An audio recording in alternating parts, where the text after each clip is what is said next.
Car ప్రపంచంలో సరికొత్త fashion Kisan fashion mall ఇప్పుడు మన బీరంగూడలో. వరుణ్ తేజ్కి ఒక హిట్ కావాలి అంటే ఈసారి కొంచెం తన ధోరణి మార్చి ఒక కామెడీ దీంతో వెళ్ళాలనుకున్నాడు. కాకపోతే మేర్లపాక గాంధీ గారు స్క్రిప్ట్ డిజైనింగ్లో ఇంకొంచెం శ్రద్ధ వహిస్తే ప్రాపర్గా యూజ్ చేసుకోలేదు. అది కూడా ఒక లూజ్ ఎండ్గానే మారిపోయింది. డెఫినెట్గా ఈసారి ఒక మంచి సినిమా చూడబోతున్నాం వరుణ్ తేజ్ నుంచి. థియేటర్ దగ్గర మైకుల దగ్గర మాట్లాడింది కన్సిడర్ చేయటం కాదు. సినిమా ఓకే, కానీ ఇంకా బ్లాక్ బాస్టర్ని మిస్ చేసుకున్నారంటే మాట్లాడుతున్నారు మీరు. ఇంకొంచెం సెన్సిబిలిటీస్ యాడ్ చేసి ఉంటే డెఫినెట్గా ఇది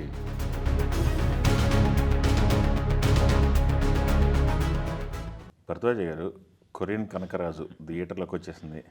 వరుణ్ తేజ్కి ఒక హిట్ కావాలి అవును అనుకుంటున్న టైంలో సినిమా వచ్చింది. మొన్నటి వరకు అయితే ప్రయోగాలు చేశారు ఆయన.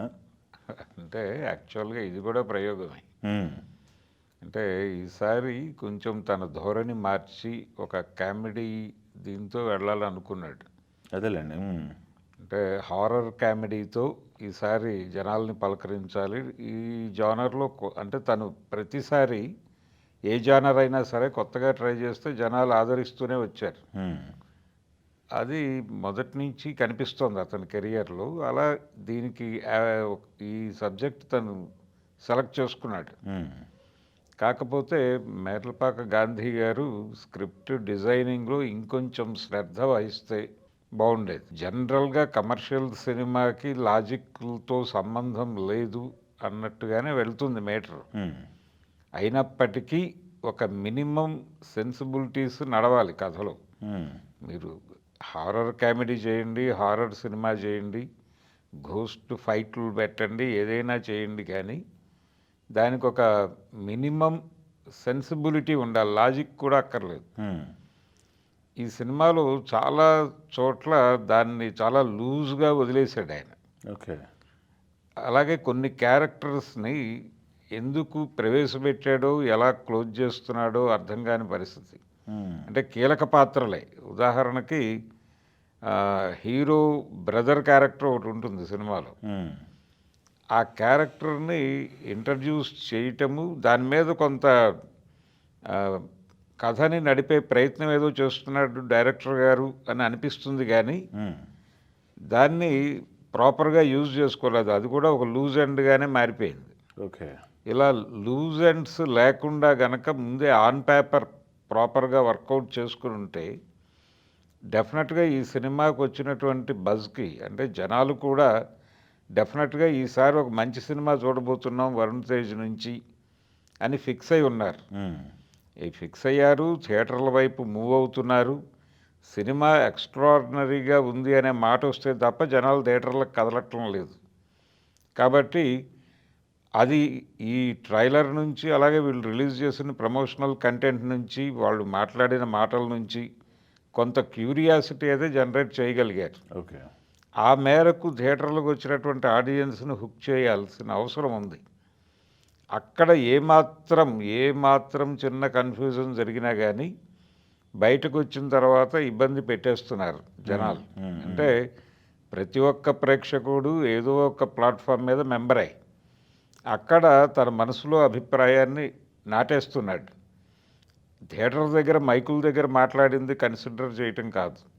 వీళ్ళు సోషల్ మీడియాలో సినిమాని ఎలా ప్రమోట్ చేస్తున్నారు అనేది కీలకంగా మారింది.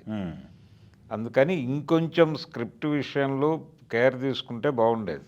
అదేలేండి. బేసిక్గా అసలు మనతో లైన్ అంటే కోర్స్ మనం స్టోరీ చెప్పొద్దు, బట్ బేసిక్ లైన్ అనేది ఆడియన్కి తెలియాలి కదా. ట్రైలర్లో చూపించింది కరెక్ట్గా అదే వెళ్ళారు, అదే లైన్లో ఉంది. అంటే ఒక మనకి తెలుగు రాష్ట్రాల్లో రాయలసీమలో ఒక మారుమూల గ్రామంలో ఉన్నటువంటి, మారుమూల గ్రామం ఏం కాదులేండి, అది పెనుగొండ. అక్కడ కియా మోటార్స్ ఇది ఒక అడ్వాంటేజ్గా తీసుకుని అక్కడికి ఒక ఆత్మ అలా ట్రావెల్ అయ్యి వచ్చి ఆ ఆత్మ ఇతనిలోకి ఎలా ప్రవేశించింది, ఇతనికి ఆత్మకి ఉన్నటువంటి గొడవ ఏమిటి, ఈ ఆత్మ ప్రవేశము, దీని తాలూకా దాని చుట్టూ అల్లుకునేటువంటి కామెడీ సన్నివేశాలు, ఈ రెండు క్యారెక్టర్లకి మధ్య ఉన్నటువంటి సిమిలారిటీసు, ఎందుకు అది పట్టుకుంది, అలాగే కొంత ఎంటర్టైన్మెంట్ నడిపే ప్రయత్నం చేశారు. సత్య క్యారెక్టరు త్రూఅవుట్ సినిమా కామెడీ నిలబెట్టింది. సత్య క్యారెక్టర్ అల్టిమేట్. ఫస్ట్ హాఫ్ అయితే బీభత్సంగా పెద్ద హిట్ సినిమా అనుకున్నా ఫస్ట్ హాఫ్ చూసి. అవును, సెకండ్ హాఫ్ కూడా ఆ క్యారెక్టర్ బాగా రన్ అయింది. తను చాలా యాడ్ చేశారు సినిమాకి. సత్య కష్టం కనిపించింది తెర మీద. అదే వాళ్ళిద్దరు కాంబినేషన్లో ఉన్న సీన్లు అల్టిమేట్ ఉన్నాయి. అవును, అలాగే గణేష్ చేసినటువంటి క్యారెక్టరు, అలాగే బుల్రాజు కాంబినేషన్లో నడిచే సీన్లు, అంటే సెకండ్ హాఫ్ అంతా వాళ్ళ మీద డిపెండ్ అయింది. స్క్రిప్ట్ డిపెండ్ అయింది. వాళ్ళ పాత్రల పరిధి మేరకు వాళ్ళు చేశారు. కాకపోతే కొంచెం జనాలకి హుక్ చేసేటువంటి ఎలిమెంట్స్ కూడా ఉండాలి కథలో. అంటే అలా పాస్ అయిపోతూ అలా దొర్లుకుంటూ వెళ్ళిపోతే కుదరదు.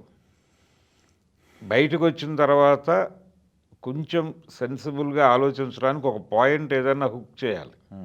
అంటే మీరు చెప్తుంది నాకు తెలిసి ప్రీ క్లైమాక్స్ క్లైమాక్స్ గురించి మాట్లాడుతున్నారు అనిపిస్తుంది. అవును, అంటే మొదటే ఒక చిన్న ఇబ్బంది ఉంది దానిలో. ఏది, ఈ ఆత్మని ట్రావెల్ చేయించటంలో వాళ్ళ ఎత్తుగడలోనే ఒక కన్ఫ్యూజన్ ఉంది. ఆ కన్ఫ్యూజన్ ఓకే, అది మీరు చివరిలో దాన్ని జస్టిఫై చేసి ఉండొచ్చు. చివరిలో మళ్ళీ ఈ ప్రీ క్లైమాక్స్లో జరిగిన గందరగోళం వలన అది కూడా జస్టిఫై కాలేదు. ఏం నడిచిందో అర్థం కాని పరిస్థితికి తీసుకెళ్ళారు. కాకపోతే వరుణ్ తేజ్ చాలా బాగా పెర్ఫామ్ చేశాడు. క్యారెక్టర్ని స్క్రిప్ట్ని నమ్మాడు. గతంలో అంటే టోటల్ డిఫరెంట్గా ఉన్నాడు. ఇంతకుముందు మనం చూసిన సినిమాకి ఈ సినిమాకి టోటల్ భిన్నంగా వెళ్ళాడు. సత్య ఈ సినిమాకి ఏదైనా ఒక క్రెడిట్ దక్కిందంటే దానికి వాళ్ళిద్దరే కారణం. వరుణ్ తేజ్, సత్య వాళ్ళిద్దరూ ప్రాణం పెట్టేశారు సినిమాకి. ఓకే, పెట్టారు, విపరీతంగా కష్టపడ్డారు. ఏం కావాలో అది ఇచ్చేశారు సినిమాకి. అలాగే డైలాగ్స్, ఆ స్లాంగ్లో నడపటం, అదంతా కూడా చాలా డీటెయిల్డ్గా వర్కౌట్ చేశారు. అదంతా నెగిటివిటీ దింపేశారు. నేటివిటీ బాగా తీసుకొచ్చారు. నెగిటివిటీ అది ప్లస్ అక్కడ కొరియాలో చేసిన సీన్లు కూడా గ్రాండేర్గా అనిపించినాయి. ప్రొడక్షన్ వాల్యూస్ ఉన్నాయి. ఖర్చుకి ఎక్కడ వెనుకాడలేదు. ఏం కావాలో సినిమాకి, అంటే డైరెక్టర్ గారు ఏం కోరాడో అవన్నీ అరేంజ్ చేశారు. ఒక నమ్మారు. ఒక ఇది హారర్ కామెడీ జానర్ కొంచెం గ్యాప్ వచ్చింది నిజానికి. ఈ గ్యాప్లో చేస్తున్న సినిమా అనేది ప్రొడ్యూసర్ల దీనిలో ఉంది, వాళ్ళ ఆలోచనల్లో ఉండటం వలన మనం దీని మీద సీరియస్గానే వెళ్ళొచ్చు అని అనుకున్నారు వాళ్ళు. ఆ సిన్సియారిటీ కనిపించింది ప్రొడక్షన్లో నిర్మాతల వైపు నుంచి. కాకపోతే ఈ స్క్రిప్ట్లో లూజ్ ఎండ్స్ లేకుండా చూసుకోవాల్సినటువంటి అవసరం ఉంది. అంటే జనాలు రకరకాల సినిమాలు చూసేస్తున్నారు. వాళ్ళు చూసేస్తూ ఉండటం వలన కథల్ని వాళ్ళు జడ్జి చేయటంలో గతంలో లాగా లేరు. గత ఆడియన్స్కి ఇప్పటి జనరేషన్ ఆడియన్స్కి ఉన్నటువంటి తేడాని గమనంలో ఉంచుకుని మరికొంత కేర్ తీసుకుని చేయాల్సిన అవసరం ఉంది. ఆ కేర్ తీసుకోకపోవడం వలన జరుగుతున్నటువంటి ఇబ్బందులు ఇవి. మీరు అంత మంచి పెర్ఫార్మెన్సెస్ ఇచ్చారు అందరూ. అంత పెర్ఫార్మెన్సు, అంత ప్రొడక్షన్ వాల్యూసు, అంత బడ్జెట్టు, ఇంత హెవీ టీము, ఇంత అవుట్డోరు, పైగా విదేశాలకు వెళ్ళి షూట్లు, ఇంత చేసినప్పుడు ఇంకొంచెం రెస్పాన్సిబుల్గా ఉండాలి కదా అనేది. అదే మీరు చెప్పేది ఎలా ఉందంటే సినిమా ఓకే కానీ ఇంకా బ్లాక్ బాస్టర్ని మిస్ చేసుకున్నారంటే మాట్లాడుతున్నారు మీరు. అవును, ఇంకొంచెం సెన్సిబిలిటీస్ యాడ్ చేసి ఉంటే డెఫినెట్గా ఇది మంచి సక్సెస్ ఇచ్చి ఉండేది. ఎందుకంటే అతను అది కోరుకుంటున్నాడు. అదేలేండి, హీరో ఆ కోరికతోనే అంత కంట్రిబ్యూట్ చేశాడు సినిమాకి. తను ఎంత చేయగలడో అంత చేశాడు. వరుణ్ సత్య ఇద్దరు కాంబినేషన్ త్రూ అవుట్ సినిమా నిలబెట్టారు. కొన్ని సన్నివేశాలు నవ్వించారు బాగా. ఒక హారర్ కామెడీకి ఉండవలసినటువంటి లక్షణం ఉంది ఈ సినిమాకి.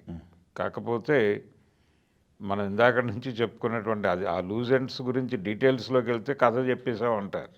వద్దులేండి, కథ వద్దు. అందుకని ఆ గొడవలోకి వెళ్ళొద్దు. సస్పెన్స్ పోతుంది. పర్వాలేదు సినిమా ఏదో అలా థియేటర్లోకి వెళ్ళి, అంటే ఎటువంటి ఎక్స్పెక్టేషన్స్ లేకుండా థియేటర్లోకి వెళ్ళి ఏదో సినిమా చూసేసామంటే ఓకే. అలా కాదు అని అంటే ప్రిపేర్డ్గా వెళ్ళి సినిమా థియేటర్లో కూర్చుంటే మాత్రం కొంత ఇబ్బంది పెట్టే ఛాన్స్ ఉంది. ఏదేమైనా మెర్లపాక్ గాంధీ గారు ఆయన ఆన్ పేపర్ పడవలసిన పూర్తి కష్టం పడలేదేమో అనిపించింది సినిమా. ఓకే. మిగిలిన అందరిది బాగుంది, ఒక్క అది మాత్రమే ఆ సెన్సిబిలిటీస్ మిస్ కాకుండా చూసుకోగలిగితే బాగుండేది.